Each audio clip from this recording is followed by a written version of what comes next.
केदारनाथ मंदिर भारत के उत्तराखंड राज्य के प्रयागराज जिले में स्थित है। केदारनाथ को 12 ज्योतिर्लिंगों में से 11वां माना जाता है। साथ ही यह सबसे पवित्र तीर्थ स्थलों में से एक है। मंदिर के पीछे बर्फ से ढकी पहाड़ियाँ और सामने बहती मंदाकिनी नदी इसकी सुंदरता को और अधिक अद्भुत बनाती है। यह मंदिर 4 धामों बद्रीनाथ, केदारनाथ, गंगोत्री और यमुनोत्री में से एक है और 5 केदारों में से सबसे प्रमुख है। महाभारत युद्ध के बाद पांडव बहुत दुखी थे क्योंकि उन्होंने अपने ही भाइयों और गुरुओं की हत्या की थी। उन्हें ब्रह्म हत्या का पाप लग चुका था। इस पाप से मुक्ति पाने के लिए वे भगवान शिव के दर्शन करना चाहते थे, परंतु भगवान शिव 5 पांडवों के कर्मों से खुश नहीं थे। इसलिए वे केदारनाथ की ओर चले गए और भैंसे का रूप धारण कर लिया। पांडव भी उनके दर्शन के लिए केदारनाथ पहुंच गए। जब पांडव केदारनाथ पहुंचे तो भगवान शिव ने अपने आप को अन्य पशुओं के बीच शामिल कर लिया, जिससे पांडव उन्हें पहचान न पाए। कहते हैं कि भीम ने विशालकाय शरीर धारण कर 2 पहाड़ों पर अपने पैर फैला दिए, जिसके बाद उस पहाड़ के नीचे से सभी पशु तो निकल गए, लेकिन वहां मौजूद एक भैंस ने ऐसा नहीं किया। पांडवों को पता चल गया कि यही भगवान शिव है। जब भीम भगवान शिव की ओर जाने लगे तब भगवान शिव, जिन्होंने भैंसे का रूप धारण कर रखा था, वह जमीन में समाने लगे। तभी भीम ने उसकी पीठ का पिछला हिस्सा पकड़ लिया। कहा जाता है कि भगवान शिव ने भैंसे का रूप बनाया था। मान्यता है कि भगवान शिव पांडवों की इच्छा शक्ति से प्रसन्न हुए और उन्हें दर्शन देकर हत्या के पाप से मुक्त होने का आशीर्वाद दिया।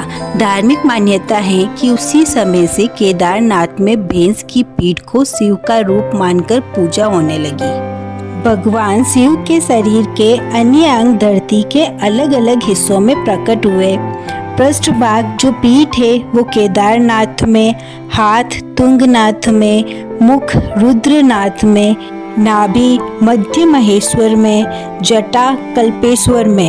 इन 5 स्थानों को आज पंच केदार के नाम से जाना जाता है और ये सभी तीर्थ भगवान शिव के विभिन्न स्वरूपों के पूजा स्थल हैं। मान्यता है कि भैंसे के रूप में भगवान शिव के दर्शन के बाद पांडवों ने प्रायश्चित स्वरूप भगवान शिव की पूजा की और वहाँ एक छोटा सा मंदिर बनवाया। यह प्रारंभिक मंदिर पत्थरों से बना हुआ था, जो पूरी तरह प्राकृतिक शैली में था। 8वीं शताब्दी में भारत के महान संत आदि शंकराचार्य ने इस मंदिर को पुनर्जीवित किया।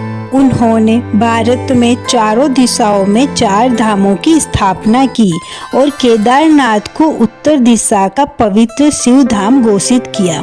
माना जाता है कि उन्होंने मंदिर का विस्तार करवाया और शंकराचार्य समाधि मंदिर के पीछे स्थित है। यही उन्होंने अपना देह त्याग किया था। मंदिर को विशाल भारी ग्रेनाइट पत्थरों से बनाया गया है। पत्थरों को बिना किसी सीमेंट और बिना किसी गोंद से जोड़ा गया है। यह निर्माण शैली नागरा शैली कहलाती है, जो उत्तर भारत की पारंपरिक मंदिर शैली है। मंदिर के गर्भगृह में स्वयंभू शिवलिंग है। यह शिवलिंग पृष्ठभाग जैसा दिखाई देता है, जो एक भैंसे की पीठ की तरह गोल और उठा हुआ है। 2013 में उत्तराखंड में आई बाढ़ एक भयानक त्रासदी थी।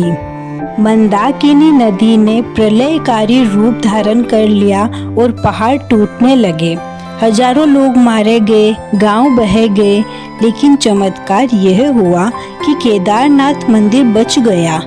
बाढ़ से ठीक पहले एक विशाल शिला मंदिर के पीछे आकर अटक गई। उसने बाढ़ के पानी और मलबे को मंदिर से मोड़ दिया। लोगों ने उसे भीमशिला का नाम दिया। आज भी यह शिला मंदिर के पीछे देखी जा सकती है। कुछ मानते हैं कि यह शिला भीम ने भेजी है, तो कुछ इसे शिव की कृपा मानते हैं। इतनी ऊंचाई, बर्फबारी, भूकंप, भूस्खलन, फिर भी मंदिर आज भी वैसा का वैसा है। कोई वैज्ञानिक अब तक यह स्पष्ट नहीं कर पाया कि कैसे यह मंदिर इतने कष्टों को सहकर भी खड़ा है।